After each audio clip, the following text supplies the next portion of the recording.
The superintendent of Buffalo Public Schools is supposed to live in the city. That's what Kreiner Cash's employment contract requires. But Cash tells the state of Massachusetts that his primary residence is the house he owns in Martha's Vineyard off Cape Cod.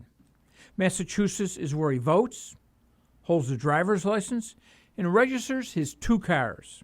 So, where does Cash spend most of his time? The superintendent's not saying. After he refused our request for an interview, reporter Lane Dowdle questioned him at a press conference. Where is your primary residence? I live everywhere. I don't have a primary residence. I'm ubiquitous. Cash's press aide Put that right in there. abruptly ended the press conference after we posed the question. Thank you, guys. The superintendent's contract entitles him to 50 days off a year, plus the 15 holidays when the district office is closed. Records show Cash has taken off an average of 10 weeks a year, or more than 2 months. And that doesn't count days when he's back in Martha's Vineyard and perhaps working remotely at least some of the time. 3 sources we spoke with said Cash spends long stretches away from the district in Martha's Vineyard. That included a good portion of the pandemic last year when schools suspended classroom instruction.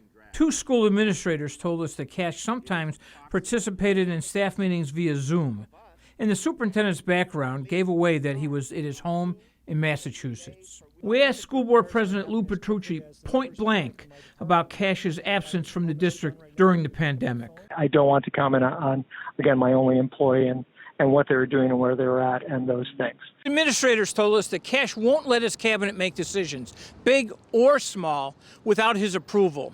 His absence can slow down the process and leave him detached from conditions on the ground.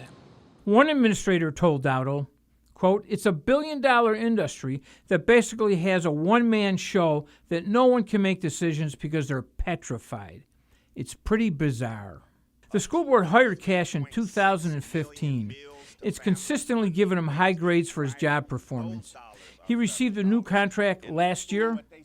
His pay, $303,000. It appears as if the board is missing in action in the sense of holding this superintendent accountable. You know, he has a contract. If he is not fulfilling that contract, he should be held accountable.